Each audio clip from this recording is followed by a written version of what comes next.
Xiamen, plus the addition of Kishane Thompson, who's starting his outdoor season here in China. Rohan Watson from Jamaica goes in lane 1, 5th at the World Indoors in Nanjing, in lane 1 for the 2nd week running. Emmanuel Isemi from Cameroon, the African number 2, goes in lane 2.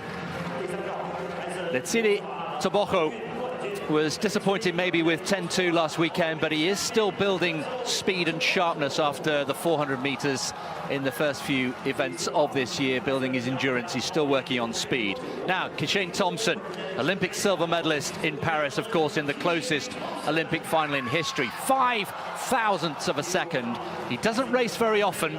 The fact that he's made the long trip suggests to me that he fancies his chances. And he'll have to be in form against the man in form, Akani Simbine. 2 out of 2 outdoors so far. Brilliant in Xiamen last weekend. His acceleration in the final 30 was very impressive. Christian Coleman, the indoor specialist, of course, over 60 meters, got a great start last weekend, but couldn't quite finish it and ended up in 4th place. He's in lane 6. Ferdinand Omanyala, also a great starter, powerful, the reigning African champion. 2nd behind Simbine last weekend. What can he do here in Kirchau? Jeremiah Azu, European world indoor champion, very relaxed, hitting all the right notes at the moment, enjoying his athletics back with his original former coach, Helen James. And Xie Junye gets a great reception from the crowd for China in lane 9, 3 times a 4th place at the World Indoors. But the question is, Kishane Thompson, having made that long journey, what sort of shape is he in? Well, the early signs are good. There he is, right of picture. Ran 6:48 into a headwind outdoors, and then 6:56 indoors over 60 meters. So the omens are good. He's got a fantastic start and a great finish as well. So the big names: Tebogo in 3, Botswana; Kishane Thompson in 4; Simbine in the red, the man in form here, in 5; Coleman in 6; Omanyala 7; Azu in lane 8. Men's 100 meters.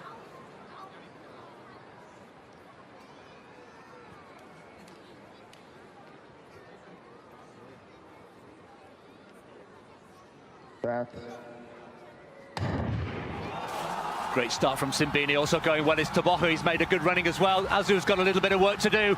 Thompson coming through, Simbine tracking him all the way. Who's going to get there? Oh, I think it's Simbine on the line, on the dip. The 2 share a moment. They both full clear. Thompson was ahead with, what, 5-10 meters to go, just. But did Simbine come back to just get him on the line? Yes, he did. 9:98. It's 3 from 3 outdoors for Simbine. And surely now we have to say he is the man to beat in 2025 so far.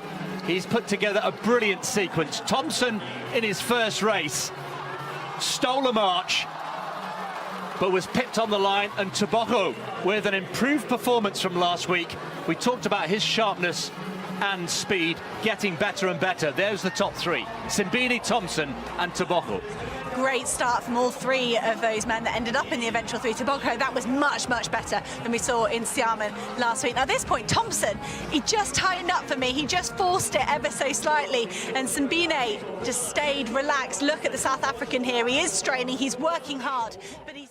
See, look at this front on picture here. Thompson just rocking and rolling side to side. Simbine almost focusing all that desire straight forward, and he just gets there ahead of Thompson. And Tebogo, for me, it was a bit of a wry smile at some point over that finish line we saw in one of the shots, so just saying, all right, that's more like it. That felt good. So great to see Tebogo so close to 10 seconds. Yeah, 10-2 becomes 10-0-3. That is improvement. There was no sense of panic from Tebogo in the press conference yesterday. Long season ahead. You'll hear us and the athletes say that time and time again. Let's look at it again, though. This is a high-quality field, no doubt about it. We've got Azu there, 2nd left from picture, who faded a little bit. But Thompson, an absolute class act at this stage. He thinks he's got it, but you're right. He starts to tighten up, and look at how relaxed, relatively, Simbine is.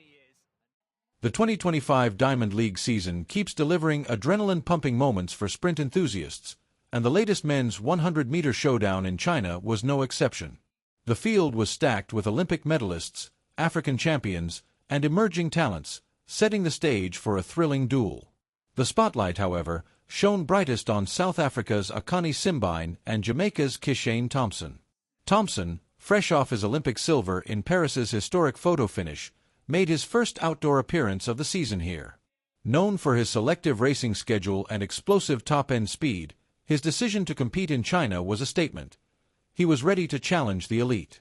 His pre-race metrics were impressive: 6.48 over 60m outdoors into a headwind, 6.56 indoors, and fans were eager to see if he could translate that form on the big stage.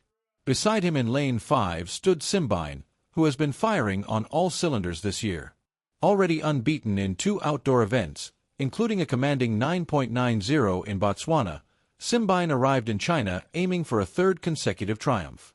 Calm, focused, and precise, he had emerged as the season's most informed sprinter. As the starting gun fired, Simbine exploded from the blocks, immediately gaining ground. Thompson, however, steadily inched forward, drawing level and even nudging ahead in the closing 30 meters. For a fleeting moment, it seemed the Jamaican had the victory in hand. Yet just as he appeared to relax slightly, Simbine surged and executed a flawless dip at the line. The photo finish was sensational. Simbine edged out Thompson by a mere hundredth, crossing in 9.98 seconds to Thompson's 9.99. Botswana's Leslie Tebogo claimed 3rd, improving to 10.03 seconds. Analyzing the finish, the difference was clear. Thompson, despite leading, showed slight tension and lateral movement in the final meters, whereas Simbine maintained perfect form, driving straight through the line with unshakable focus. Experience and technique proved decisive.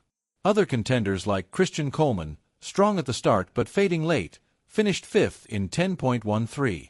Jeremiah Azu, Ferdinand Omanyala, and Rohan Watson also competed fiercely, but Simbine's consistency and composure dominated the narrative.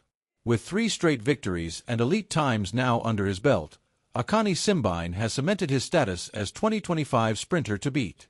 Meanwhile, Kishane Thompson's performance signals he's hitting peak form, and with more races to sharpen his rhythm, he will pose a serious threat in the months ahead. As the Diamond League unfolds, the growing rivalry between these 2 stars promises thrilling moments. The sprinting world is buzzing, and the best chapters are yet to come.